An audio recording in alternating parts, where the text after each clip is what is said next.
In this episode of Archispeak Theater. Archispeak Theater. Welcome. Well, that was a nice wake up right there.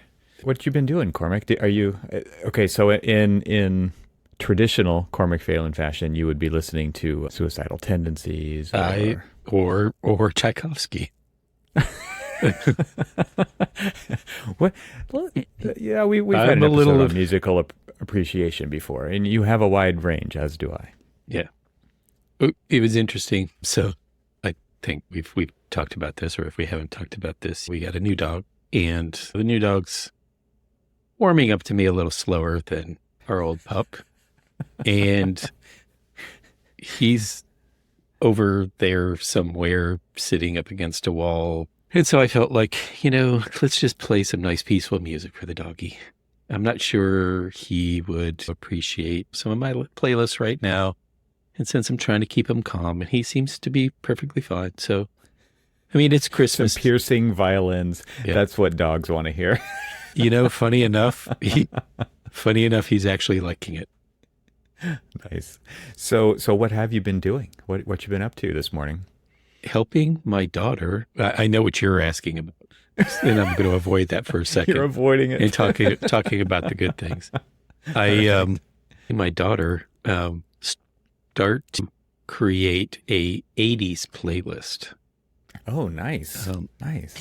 She has got a fantastic... So she's looking for recommendations or she's got great playlists that she's already created for the 60s, 70s. Okay. And she was just like, I've been listening to the 70s playlist for so long that I need to move into the new decade here. She's like, I need to kind of break it up some. And she's like, I know what mom would be telling me to play as part of my 80s playlist, stuff that she would roller skate to and stuff like that. And she's like, I'm not sure if I should ask you, because now I'm getting into the 80s playlist of, well, you could go with the Salad Days playlist that I was just talking about in the previous episode. Or I'm looking up my 80s playlist because I've got one right here too. And funny enough, so we started talking about all sorts of different ones. And she's actually, it's interesting, the bands that she had already put in there. And I don't know about you, but I'm always impressed at what my kids create as part of their playlists. I'm not privy to that information. I can tell you that. Well, the only reason I'm privy to it is because it's all on the family plan of the iTunes. So they make playlists and then share them with you, or what? Because no, they're too lazy to create their own separate account, even though I've given them the link to create their separate account. So you don't actually have a family plan here. It's like all no. your I have a family plan that they just don't use. They ignore. So all of these playlists are actually under your account. Under my account. So your children are totally like poisoning the well when it comes to the Apple Genius stuff or whatever. Netflix, you name it, it's all poisoned. All of those are poisoned. Because apparently Netflix thinks it might not be too terribly wrong that I like the Gilmore Girls. So you don't even set up profiles in Netflix? I do too. They have all of theirs. And here's the funny thing about that. Even that. They're so lazy. They're like, I think that they're like, I just want to keep mine pure. This is the exact words that came out of my daughter's mouth. I want to keep I'd rather poison yours. Exactly. What does that even mean, keep mine pure? Like when she starts to add things to her play, like whether it's Netflix or whatever else, it doesn't make any sense. Uncorrupted by like all of the other nonsense that they, like right now, apparently I'm big into Hallmark holiday movies. Man, who isn't? Well, that's true. But there's just exactly. What the heck? Exactly. Insane. So, yes. How do you allow such a thing? That's just okay. So let's name off some 80s. I still want to talk about what you've really been doing this morning, but yes. But name off some of the bands that she's got in hers, and let's judge these. So, When in Rome, and hers/yours. Yeah. It was apparently now it's mine. Yeah. When in Rome, The Cure, Pet Shop Boys, The Cars, Tears for Fears, Crowded House, Eurasia, Dexy's Midnight Did Runners, you say which Eurasia? Eurasia. Erasure? Whatever. It's been a long no morning. It has been. There is one in the sure part of it. Erasure. Yes, there is one there. Yeah. Do you have any Tears for Fears? Or, Yep, I was just about to say Tears for Fears. You got some Steve Miller Band in there. So a lot of her Steve Miller Band stuff is actually in her 70s playlist because it's the earliest stuff. Yeah. What about Hall and Oates? You got any Air Supply or Hall and Oates in there? So she has Hall and Oates again in her 70s playlist because of the earlier stuff. And I think she's a lot like me on this. If the bands continue with some form of longevity into the 80s, my personal opinion, some of them suck. Plain and simply. And you've made that clear. Well, what's funny is she's just offspring. Well, she was just like, what's with the 80s and synthesizers? I'm like, that's just 80s. Well, they were invented. Yeah. It was just like 80s and synthesizers. That's literally it. Look. Incredible. Yeah. It's a beautiful thing. It's not, you shouldn't think about it any other way. But, she, Aha, Duran Duran, Pixies. Got the Depeche Mode in there? You were texting me about Violator the other day. She, as much as I've suggested to her to add Depeche Mode in there, she says that the only song that she likes is... Let me guess. People Are People. Nope. It is off of the album that I texted you the other day. Oh, okay. The Violator album. Violator. What's the song? Now I have to go to Violator because now you got to find it. I've forgotten. It's not Personal Jesus. We'll play some Jeopardy music here for a second. Okay. I think she said Sweetest Perfection. Oh, okay.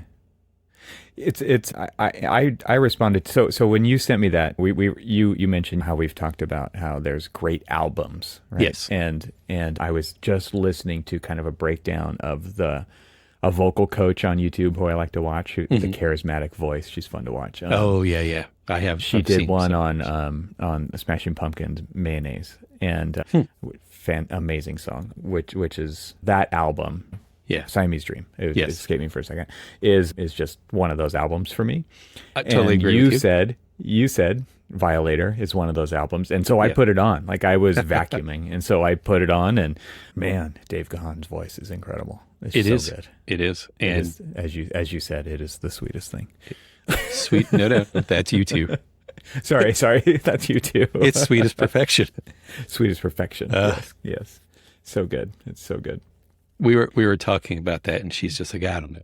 She's like, there's just songs I want to hear, and that's what she's trying to create. Here's what ruins it for the youngsters is autotune is a thing. It's everywhere. And people don't realize that music in the 60s, 70s, 80s didn't have autotune. Right. It was like these 90s too. These vocal performances are just absolutely incredible because they're not messed with the computer. Right. Yep.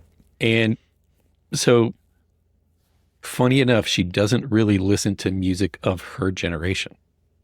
Mm-hmm. Because of you. I guess it's because of me. No. It is.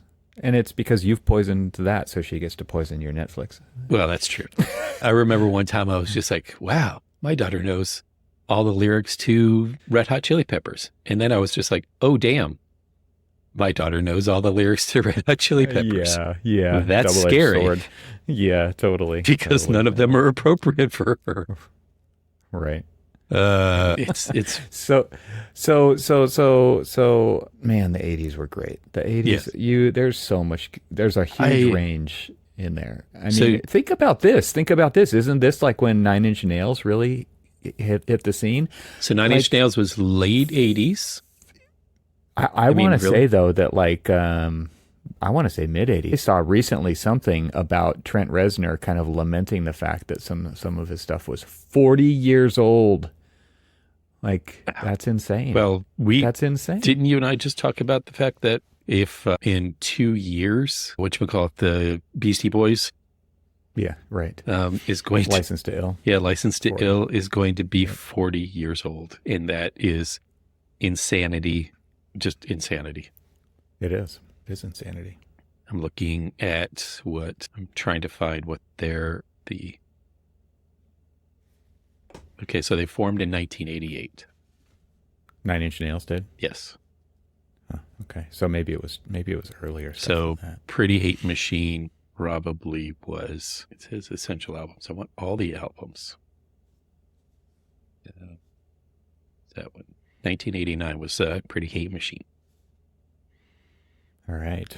I'm looking up. So it kind of qualifies.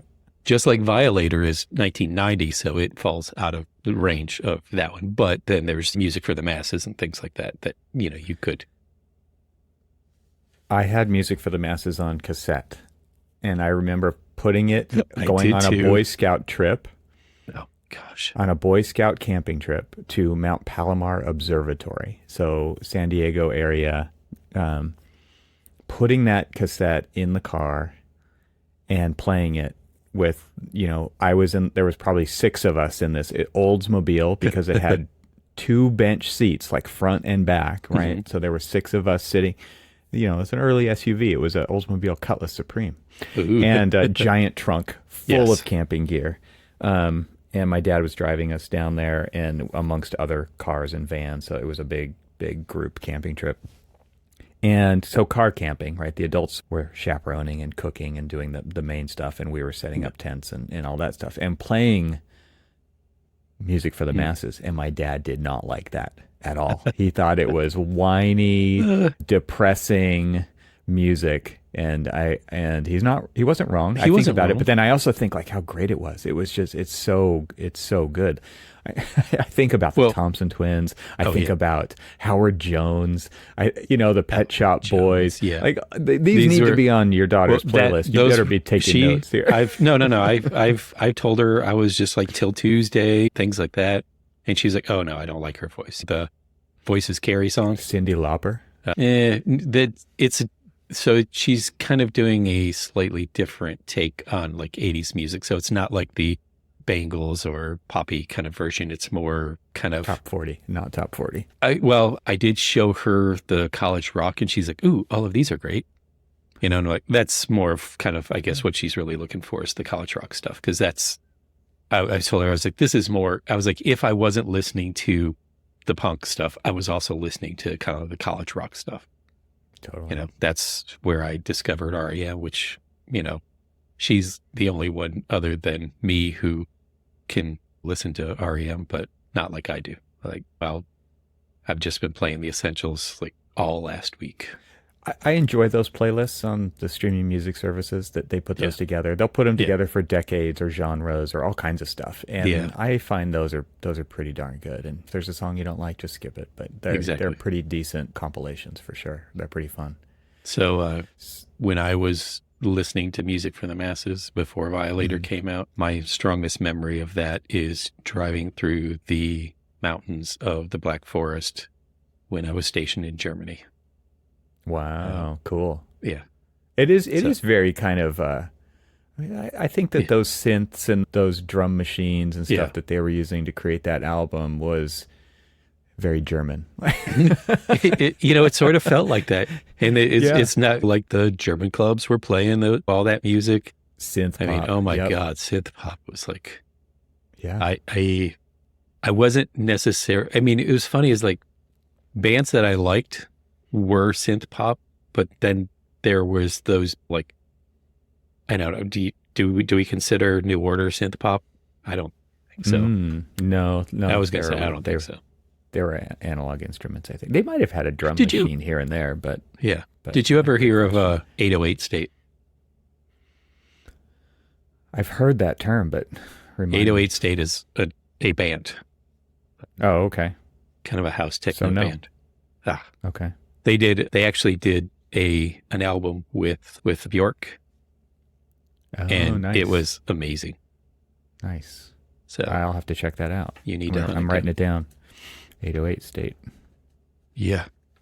So what have I been doing this morning? Trying to keep myself sane. Go ahead. Before you do this, I just have one Dave Gahan story. I actually was within like 10 feet of Dave Gahan once. Oh, cool. I didn't do anything to like embarrass myself or him by asking for an autograph, although I should have. But it was at a U2 show in Southern California. Really? I went to go see their Which album? was it called the Elevation Tour or the All You Can't Leave Behind? I can't remember. It was like What year? yeah, it's the one with Beautiful Day on it, right? Like that's okay. the kickoff song.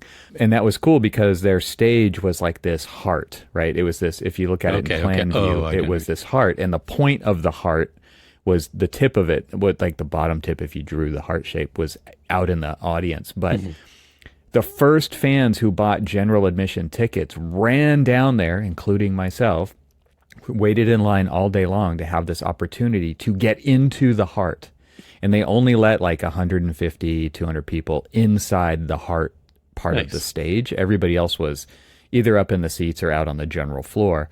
And I made it down there. The friend that I went with did not make it. He didn't make it in the heart. And he was pissed that I didn't come out and hang out with him on the outside. I'm like, what are you... You're like, I'm in the heart, dude. Like, you have no heart. What are you talking about? I clearly had no heart. And so I got to be like within 10 feet of all of you too, because you could move around freely inside. You're on your feet the whole time, but you were literally like, you could reach up and touch the edge's foot if you wanted to or whatever, if you could, if security didn't slap you down. But Dave Gahan was there at that show, and right outside of the heart as we were running in, he had all access. He could go wherever he wanted, right? Say, I hope he wasn't running in with you guys. No, he could do whatever. But yeah, black leather jacket, right? I mean, he's just total rock star standing right there. Right? Yeah. So anyway, let's get back to your story about what you were actually doing today. What was your first U2 concert? I know we've talked about this before. That was probably it. That was probably the first one. I didn't have the opportunity to go to earlier ones. I wasn't even a big fan before that. I mean, I started to become a fan in high school with Rattle and Hum and Joshua Tree, but I wasn't like putting out money to go to concerts. So. We had high school. Joshua Tree was the first concert in Tampa that I could get to go to. I've been to many U2 shows, and all of them too. just me too. Amazing, incredible. So never gonna honestly. I don't think there are performances that beat the kind of the U2 kind of feel with some smaller concerts and stuff that I've gone to, but the one in Birmingham, Alabama, where they had the opening band. I just blanked on them. I was going to say NWA, but it's not NWA with Flavor Flav. Why am I blanking on? Isn't that NWA? No, that's not. No. Look out. I'm like, what is it? That's Ice Cube. Public Enemy. Public Enemy. Thank you. Public Enemy. Yeah. Wow. Yeah. Blanking on that one. Anyway, and then they had a lynched Klansman, like lowered from the rafters in Birmingham, Alabama. It was amazing. Provocative. It was. Yeah, I bet. They do something incredible every time, and I would have loved to have seen them in the Sphere, but I couldn't afford an $800 ticket or whatever at their recent residency in Las Vegas. The Sphere, that would have been cool, but not going to do that. That's insane. Got bills to pay. Exactly. Yes. All right. What are we talking about? Real stuff? I want to know what you were doing this morning. Yeah, good stuff. Okay, so we're recording on the eve of Thanksgiving here, and just to give a little context here, no one else is in the office except for me. So I had keeping the musical theme going here. So I had a lot of RFIs and stuff to answer, and some of them require some new PDFs to be made and attached. But whenever you send a PDF, you also have to send a CAD. Ultimately they'll get the updated models and all that other stuff, but they want a CAD of that particular sheet. They being the client. The client? Okay. Yes. And so you'll have a PDF of that sheet, and you'll have a exported CAD of that sheet. Not every client, right? But every client, but this one. And that's just kind of the requirement. That's what we signed on for, and that's what we're doing. And Give it away, give it away, give it away now. yeah. And my goodness, it for some reason, because I wasn't doing it like where I was like, batch exporting or anything like that. As I would like complete a sheet that I was then exporting to PDF, or I would also just go ahead and export it to CAD as well, just so I can call that sheet done, send it on out. Done. Final version 5.84. Well, really revision, whatever, because it's going not only to the client, but also the contractor. Oh, so it was taking like 20, 25, 30 minutes just for the CAD export. It was constantly locking up, the no response. Revit, no response. You're like, come on. Why are you doing CAD exports at all? Aren't you also just giving them the model at that point? We aren't giving them the model right now. And look, there's talk about the insanity. There's so much insanity. Yes. Are we giving them the model? Yes. Do they honestly really need a CAD? Not really. No. But right. And if they really needed the CAD, they could export it. What would they do with the CAD that they can't do with the PDF? One only knows. It's just I'm not the one that knows. You're saying it is. So you're saying it does go to the contractor. So potentially they're using it for some basis of shops or something. I would assume that yes. And then specifically, this one is actually the drawings that I was working on right now. They were specifically going because they're verifying our plot regulations. So our plot boundaries and all of that other stuff. There's these things called deviations where we are encroaching in on or something else is encroaching in on our plot boundaries, or we're encroaching in on something else. And though it's been approved, the encroachment, they want to have those CAD drawings so that they can update the plot regulation sheets. Mm. And so that's really what I was specifically doing. And it's monotonous. It's busy work. It's kind of if you have the model, you have the plot regulations, you have all of the things that you're asking for, and there's really no need for any of the other things. And in fact, actually, they do these comprehensive Navisworks models that have all of the different assets that are plugging into this overall development. And so each of them are already in there with their plot regulation and everything else. They call it plot regulations and I just call it plot boundaries, but same thing. Mm-hmm. Mm-hmm. And so all of these things are already there. They already exist in the Revit model. And you can't, you can put CAD in Navis, but it's useless in comparison to pulling in your NWCs and all that other stuff, your Navisworks files. So while this is happening, this 20 plus minute export per sheet, you're saying basically, right? Yeah. What else can you do during that time? Like, what does it completely take Revit down so that it's only doing so that? I can't do anything in Revit. So I'm done. Like, what version of Revit are you in? This particular model is in 2022. And you don't upgrade those for what reason? Well, actually, for the longest time, we just upgraded it. And for the longest time, it was 2022? To 2022. We were, yeah. So for the longest time, we were in 2020, up until about 2 months ago. That's right. I remember you saying you had like 4 different versions of Revit on your machine. Yes. 2020 to 2024. I have 2020 through 2024, and probably will be getting 2025, in the not too distant future.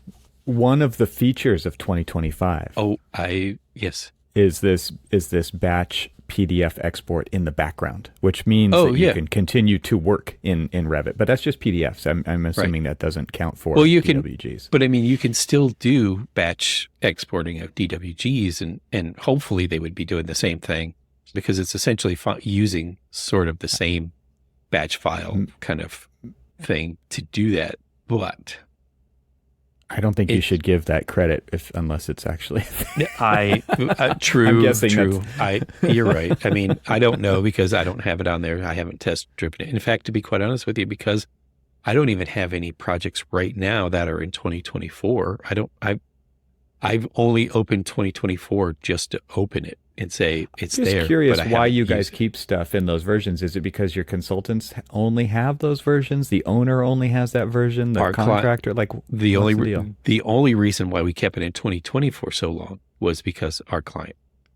And then when they upgraded to they only upgraded to 2022. So if I brought it would be far more efficient for me to be able to use these models, and they're behemoth models.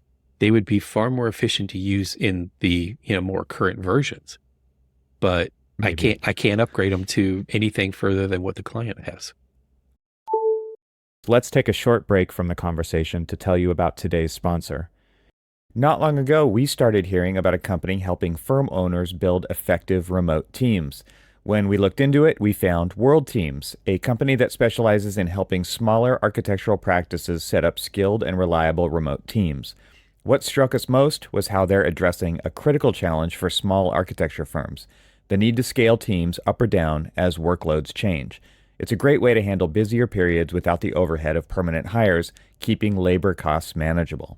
World Teams is designed with this flexibility in mind. They're a lean, high-impact company that connects architecture firms with talented remote professionals, saving the hassle of endless resumes and interviews.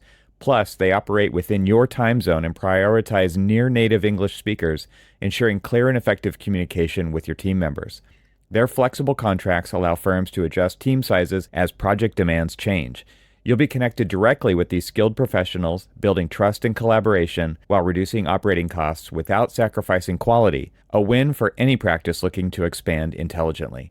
If you want to hear more about World Teams and how they can help your firm grow, visit worldteams.com/hire-top-talent. That's worldteams.com/hire-top-talent, or you can click the link that we've provided in the show notes. So once again, follow the link in the show notes or go to worldteams.com/hire-top-talent.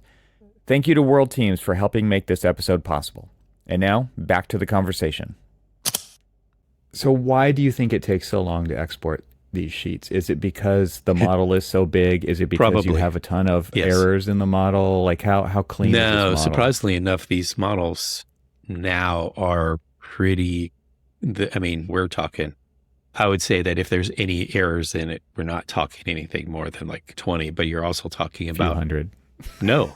Surprisingly enough, Few we're thousand. no, like few as in like maybe 20. Yeah, Surprisingly enough, we've worked because one of the tirelessly no to keep these. Yeah, because one of your One of the- contract items. one of the contract items is to give them a clash-free model. Because that's Well, does that mean error free? I mean, a clash isn't actually even going to be an error sometimes. Yes. I may be using them interchangeably, but they. And I mean warnings, like in Revit lingo, it's actually warnings. Oh yeah. Right? We It's like we clean that out. everybody ignores. Yes, we clean out tons and tons and tons and tons of warnings. Tons. Because you have to. Because you we wouldn't have if to. You didn't have. So So the reason I ask why it takes so long is a lot of times the number of warnings it is a directly behemoth contributes to things like this. Yeah, it is a behemoth model. It is massive. Can you give a size? Can you give a megabyte or a gigabyte size? Can you look it up? Give me a second here. I mean, and then you kind of think about this from an initial strategy point of view, right? And so, yeah, this is like super nerdy, but this is Revit stuff. And I think one of the things that people don't really think about is how much time architects spend. Like this takes me back to the days of Photoshop's preparing to save dialog box, right? Which was back in the early versions of Photoshop, because machines were so RAM limited, like you would be doing filters and operations to your Photoshop file, and then you would hit, file save, and this dialog box would pop up where it would actually convert everything that was it was using in the RAM disk into RAM, and it would say preparing to save, and you would watch this progress bar slowly march across the screen before it was even going to literally do the command you asked it to do, which was save the file, right? True. And so nowadays with this file syncing to central, but also exporting these kinds of things, they take an inordinate amount of time, a lot of it which you can't actually automate but a lot of it that you can, and I assume you guys aren't because you're doing it manually, Right. like to do it overnight or something, but because you're kind of working in real time, saving these sheets out one sheet at a time and saying, okay, done, check, next. Right. Maybe you can't automate it overnight or whatever, but it seems like, man, like these are the kinds of things nobody thinks about when they're like, oh, I'm going to be an architect, which means you're going to literally sit at your computer pushing buttons in this Yes. monotonous Click. way to save and export files that take 20 plus minutes per sheet to get out. And it's like, is this really what you're getting paid for? Man. So I'm trying to find one of the architectural models because It doesn't even want to tell you how big they are. It's probably like, you'll be embarrassed. But And it's in the cloud, I assume. it is. It's in BIM 360, and so. But there, I just saw one model, and the one model was 2.2 gigs. So if you go back in time, if you were going to do it again, and I know this is like a huge project, Yes. would you change the way you set up your models? Yes. Yes. The way that they link to each other and all Yes. that stuff. Can you talk a little bit about like the way you did it versus what you would do differently? So the way that we did it, the way that we should have done it is we have 8 buildings and it should have been 8 different models, because then it would have been a little less cumbersome. And then the people who were assigned to them could basically assign to them, and then just essentially have one model. So let's paint a picture. It's 8 buildings. There are multiple levels of basements below. The multiple levels of basements below, it's all interconnected. So it's a network of mechanical rooms, storage rooms, other program it's an underground spaces. city as much as an above ground But city. it's campus. But each building is interconnected at the basement level. Below ground. Okay. And so it made sense because of structure, how the structure was based off of the basement plans, to basically segment it into what we considered North Campus and South Campus. North Campus had 3 buildings and South Campus had 5 buildings, with a small, like some connector hallways that we would basically kind of like cut down the middle, and that would make them. So that was kind of the mistake is. So you have 2 files? So we have two files. Yeah. So 2 we have models. we Okay, have so north two and south. models for architecture, and then Okay, of course so a north and a south, 3 buildings and 5 buildings. And Yes. are all these buildings have the same like finished floor datum running across them? no. Of course not. Because let's just say the north basement level is at a different elevation, basement 1 level. So we call it B1. So B1, there are 3 different finish elevations for B1. There's how For 3 different buildings. no. Okay. So in our north, dude, this is where the insanity comes into play. So of the 3 buildings in our north campus, 2 of those buildings straddle between one B1 level change. Okay. And then the half of those 2 buildings, and then the other building, which is our theater and everything else, those are all share the same finish floor. So it's literally 2 different floors, 2 different levels that make up that. And so that was in its own right a big pain in the butt to kind of get all of that coordinated. And then everything else basically hits. There is no single datum of what that first floor, ground floor, finish floor is either. And So you have all these different levels you have in the active model for like when you're drawing a wall, which level to attach it to. yes. Or anything in Revit Yes. because it's all associative to levels and grids, right? Yes. And so you have how many levels like if you did the pull down list of like what level to attach a wall to, how many levels would there be? Well, we have 8 buildings, so But in one file you don't So have all 8 buildings, levels, and grids, Okay, right? You so have three, we and have 5. let's just say in our north campus for ground floor we have 3 ground floors, but those 3 ground floors also don't consider the courtyards and things like that. So let me paint an even bigger picture. So your site is because in that model too? Your site? the site is referenced into the, or is attached into that. So So that's a separate model. it is a separate model. Is it a model or To a CAD? point, it's a model. It had to be a model to a point. And the reason why is because our site straddles two different things: over site finishes and stuff over occupied space below and unoccupied space below. So there's like, and why is that important? Because it's like, how does like this, let's just say we've got a plaza, and half of that plaza is over occupied space and half of that plaza is over grade.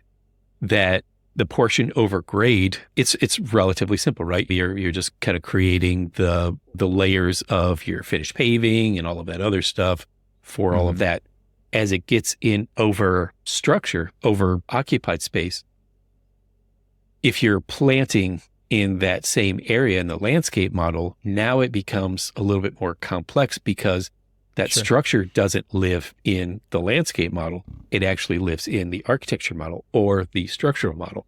And if you have, like, say, tree wells, those tree wells live in the structural model. And so, like, all of this stuff has to interweave between all of the different levels. And here's where you start to see where busts of, like, did structural set their structural slab at the right elevation, so that when you put all of because now, if you think about this, there's a portion of your landscape that is actually, let's just call it a green roof, right? It is a roof assembly, even though when you're standing out there, you would never know. Even though it's at grade, yeah.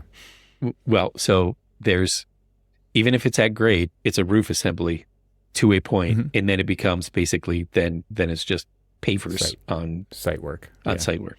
And so you have all of those. And so each of those, because the site is sort of a warped plane, because it's not flat, there is almost a 3-meter change in both. It just punched my microphone here. That was an incredible sound. Getting excited.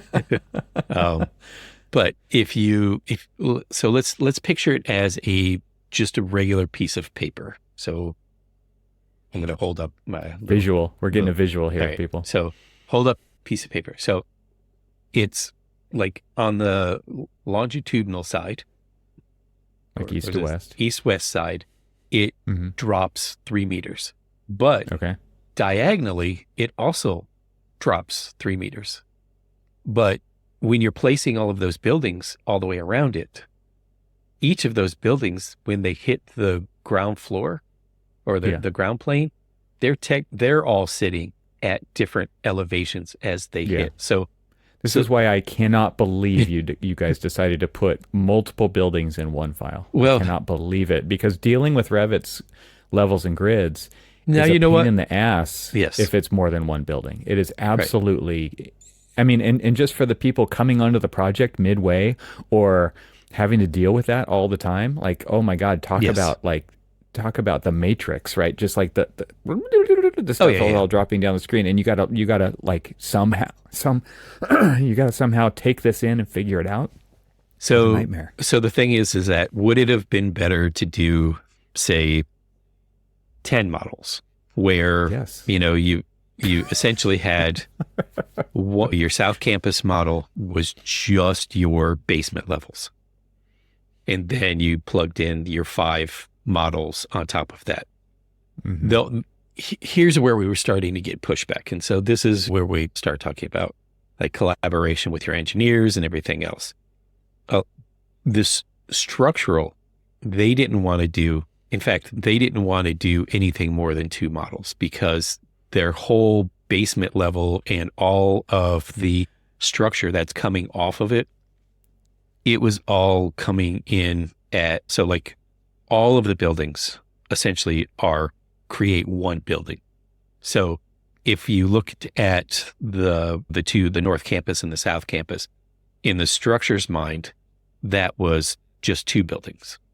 Yeah, I get that. Right. I wonder though if they would still feel the same way today as they did back then when they gave. Yeah, we were talking about that, and we were trying to talk about, like, what we'd do differently, what we would do better, and And We all do this at some point when and- it's just like you're pulling your hair out with 20-minute exports of CAD files. Exactly. And BIM is definitely one of those things. Now, so truth be told, the model that I'm doing these CAD exports out of is the biggest model of all of the models. And it has everything turned on.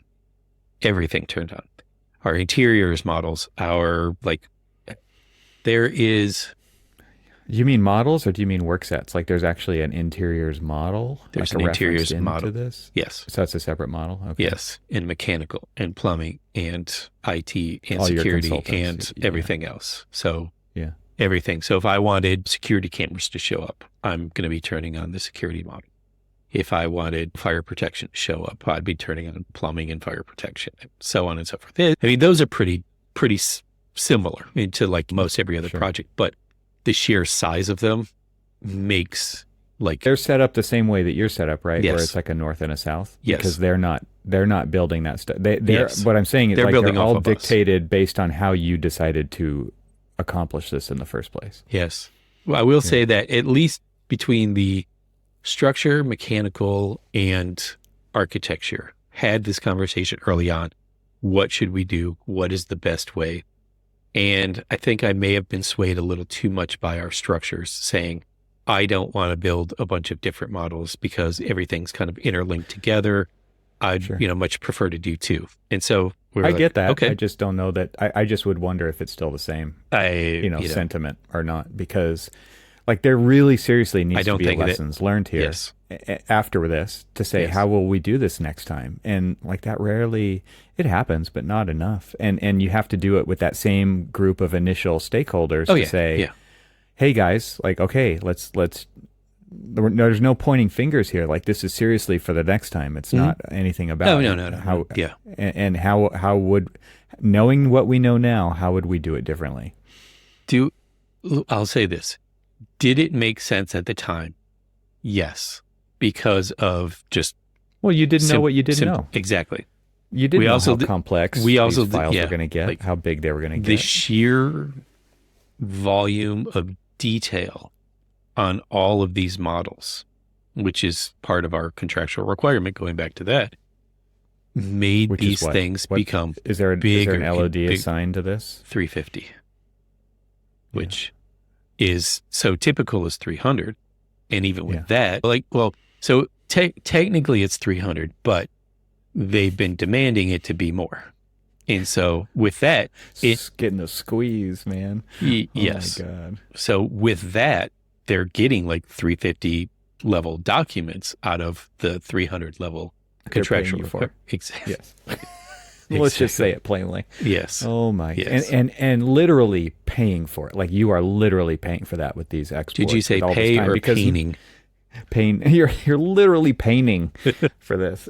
The idea of the true cost of these decisions is not something that should be overlooked after the fact. And honestly, it's so easy to say yes up front. It is so easy to say yes, and it is so hard to go back and say, you know what, like that was stupid. We should never do that again. And we should stand our ground. So I was talking to some students about models and stuff because they're building all of their stuff in Rhino and Revit and all of this other stuff. They're like doing kind of these hybrid workflows and things like that. And I was just like, as you start to work through them, you need to like learn how to integrate all of those workflows together so that you're not basically doing any board work, right? And they're like, and so I started to explain to them like what this particular model is. And I'm not joking with you when I say that like our South Campus model with the 5 buildings in it typically takes about 50 minutes to load. 5-0. 50 to load. And that's just open open file it. for the day. And people are like, so what do you do for that 50 minutes? Like, don't close the model. Email. Yeah. Yeah. You do other stuff. We right? do I other mean, it's stuff, not sure. Like you can't do anything else. But I mean, you if can't do you're anything else let's say if in your day, Revit. but let's say if your day is geared, your 8 hours of your day is geared towards doing 8 hours of production work. Syncing typically takes like 17 to 20 minutes each time. each time. which of course you always get this, Evan, can you sync? Cormac, can you sync? Kind of like Do you have internal chats and anything stuff. quantifying these numbers in the background so that you can actually put a real metric to them when you're all said and done? I wish. Beats, people. You got to get BIM beats. BIM beats. Tell John you got to get BIM beats. Holy Yeah, I'm crap. gonna You have need to- to know what this stuff is actually costing your firm. Yeah, I agree with you. I totally 100% agree with you, BIM. So I'm going to write this down.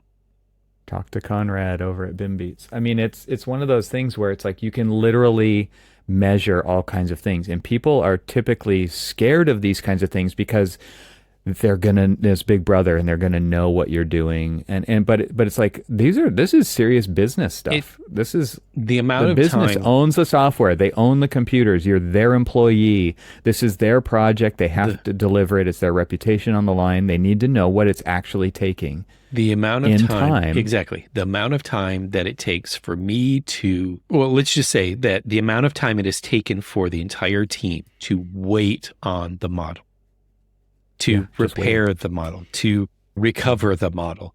Because yes, there has been that hasn't happened. Multiple recoveries of this model. Yeah. Who successfully sunk last? Problem with big models, right? Is they're so complicated, it's easy to break them. Yes. Yep. Yes.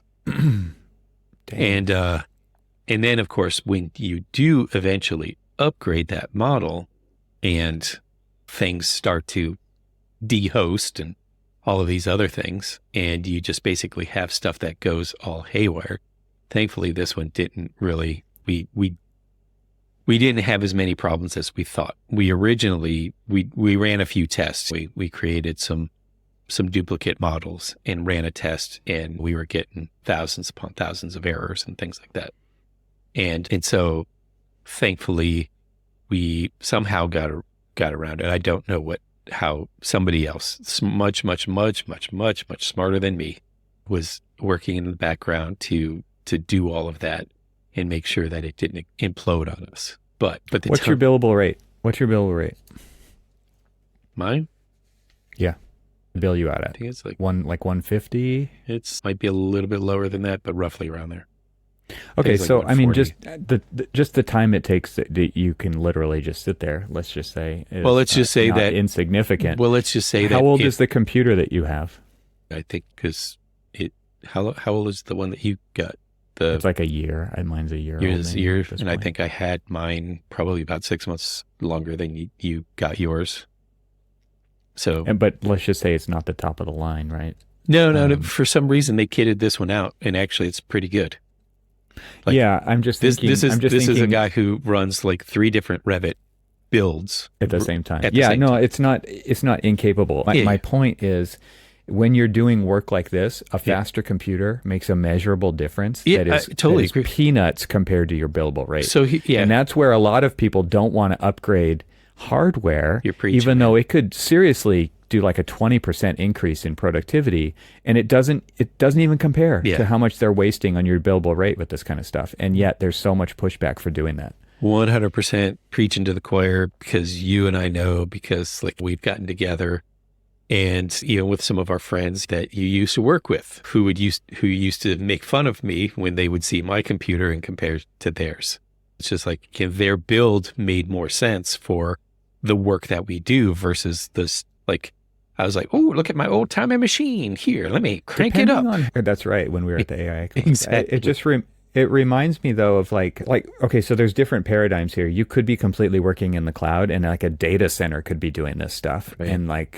And that significantly cuts down on the amount of time, because data centers have the most capable hardware in them, right? They can spin it up in a moment's notice. When you're bound to your desktop machine to do a lot of these things, like you literally should be getting a new machine every 6 to 12 months, because that makes a difference in this. That is, again, like it just doesn't make sense not to do it. Right. It increases your productivity in such meaningful ways. And for you to have a machine that's over a year old, it doesn't make any sense. Like what if it cut down 5 or 10 minutes off of each one of those exports? Let's just say, and like how much does that add up over the life of a project? But listen, it's a crazy number. Listen, I'm gonna see if I can do it. I would have to replace my stickers on my computer. Yes, I did. Oh, so it's you. It's you who doesn't want the Oh, new no, machine. no. It is definitely. No, I it is really definitely, love my stickers. It is definitely not me. I could go out and buy new stickers. Trust me. I love my stickers. I love my stickers. No. There's just there are answers to these. A lot of times people don't want to know what those are because it takes work, it takes effort to implement these things. At the same time, like I'm literally it's crazy the one. that you're profitable on projects like these. If you are, I mean, assuming you are, it's crazy because of how much literal time is wasted. But So let's just say that I opened up the model, right? So if I wasn't doing something else, which I was while it was opening, that's an hour, right? And then I'm synchronizing. Let's say I synchronize 4 times a day, just 4 times a day. Oh, you only save 4 times a day. Let's just say if I only did 4 times a day, and it's 15 minutes per sync, that's another hour gone. And if I'm exporting CAD like I'm doing right now, and I'm just doing 4, literally right now, I am only doing 4 files, and it took me around 40 minutes for 2 of those files. And we started recording when one of them was still going. And so Revit in the background, I'm running you're Revit. jeopardizing. You're jeopardizing this recording right I now. totally agree with you that I'm jeopardizing it because I couldn't force quit it or anything else. I needed it to. Computer is fully locked. Yes. Cannot do anything. I can start a recording up. Right, exactly. So it was running in the background. And How great would it be if the recording just stopped right now and that's the end of the episode right there. You have reached your limit. Yeah. But okay, so if somebody is only working production on that day, don't have tons of emails and stuff like that. Yeah, they're not at the level at which they need to be doing other things. So right? so then if you think about their productivity for the day, if just what I have been experiencing today, they've at least lost 2 hours of just waiting on Revit, waiting on the model. Yep. So now they're down to 6 hours. You do that on a daily basis, and you're just that. Yeah, just that. So now you're down 10 hours per week. But they're just still billing the on project at that full amount. Well, what else do you do? Where else would you? I mean, it is project time. It Exactly. literally is. You're just waiting on your project to actually wake up so that you can work on it. But the bottleneck is your software, your hardware. Yeah. Right. Your workflow. And so now somebody who's billable at 40 hours a week is really technically only working 30 hours a week because they're waiting on their machine and the software, hardware to their do billable it. rate, and there's your Their new billable machine rate. cost right there. That's just totally. And that's just one. That's just 1 week. 1 week. Yeah, no, it's probably not even a week, and it's these conversations it's all the so time justifiable, and yet it will never happen, right? Yeah. And I'm not saying it's not complicated. Like somebody has to manage that process, but it's not. You would almost incredibly say, challenging either. Hey, I think we're going to have a project team of 5 people on this project throughout the life of it, and we're going to have this project. Say it's going to be in the design phase, the documentation phase. Let's just be optimistic and say it's going to be 1 year. Okay. Bill in new machines for that. Because if you get the most optimized machine that can make them run a heck of a lot more efficient, then you've just by investing in new equipment for that project, you're going to be making that project more productive.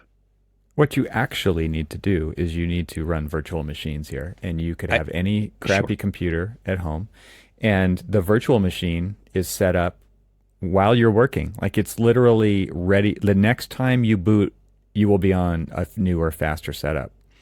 And it is totally transparent to the user. And firms working on projects like this that aren't looking into or actually implementing, not just looking into these technologies, That's crazy making to me, because you need to be able to have that, not only like speed, but redundancy. Like you can't afford downtime on projects like these. You just can't at all. Totally agree with you. And this one particularly was because of just the demands that we had on it. I mean, it was now for everything. And so let me just really explain what a virtualized machine is. It's literally you're just logging in and using a computer that sits somewhere else. It could be in a data center. It could be under a desk in your office because your internet bandwidth is fast enough. Like Revit does not need super high performance. Like the ability to look into that machine doesn't have to be 60 frames a second. That would be fantastic if it was.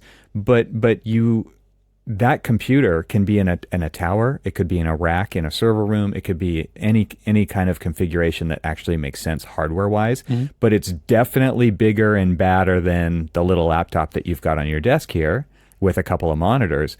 But all that is literally a station to look into a bigger, badder machine, and that bigger, badder machine can be spooled up or down. And I'm explaining this to the audience because it's important to understand that these technologies exist. Like that thing can grow or shrink depending on what you're doing. And like I said, like you could log in the next day and not notice any difference. All your stuff's in the same place. Your desktop background looks the same, everything. But that computer has been updated to a bigger, badder machine. And all you know is you have the best all the time. And that is totally possible today. Did I not mention the stickers? I have stickers on my computer. Then you get to actually keep your stickers, because it doesn't matter what machine you have. Yeah, but does the virtual machine have stickers? Dash cam under the desk to be looking at your stickers. Is that what you look? I mean, and it's funny is like, so I've got this screen kind of minimized and I'm looking at my desktop with all like the little icons and stuff on there. And I have Revit 20, 21, 22, 23, and 24. That just, so that's how many. And you're using them all the time. Sadly, I have. And how much RAM do you have? You got like 64 gigs of RAM or 32 or what do you got? Probably. On that machine? Probably. Probably. Let me. Like it's this is the backbone of our business, and I'm guessing that the skimpage is happening. Yeah. The people, our people are our differentiator. Yeah. That's what we keep telling because they can work faster. They could just work more, longer, click more faster. Yeah. Well, it doesn't matter how. I mean, there's times when, and I don't know if you've ever experienced this, but there's times when I'm working in Revit and I'll click and I can count. I've literally counted up to like 3 minutes until that like it's activated, or the thing that you clicked on. The thing that I clicked on is ready for me to kind of like work with it. Here, it's like, again, you think about like how long just waiting on Revit has, and I think that's the show title there, waiting on Revit. Yeah. I think that just waiting on Revit is such a killer of productivity time. But you also have to save these files. And this does go back to the original decisions that you guys made on how to set these models up. So it's on you. I feel the blame. Ouch. And like, let's just say it's like impossible to untangle that web now, no, right? Yeah, there's no way. Yeah, there's no way for us to undo this one. Could it be done? Sure. Nobody's willing to actually do it. How much more time? And really, then that to untangle it, that's not billable. I mean, that's not billable to them. That's just on us. It's like, oh, if you want to make it better, okay, here, you do this. And they even asked us to do that, because now like there's other conversations that we can have on why they asked us to do that, because of how unruly of a behemoth it actually is. I believe it. And the thing is that we're like, we've been working on this project for 2.5 years, and now you're asking us to do this, even though you were the ones who approved it. It would never happen cleanly. Yeah, let's just say never that. happen cleanly. You would lose stuff. You would break stuff. Oh my goodness. Exactly. And so they were just like, no, there's no way that we can do this. Oh, at least you guys said no to something. Why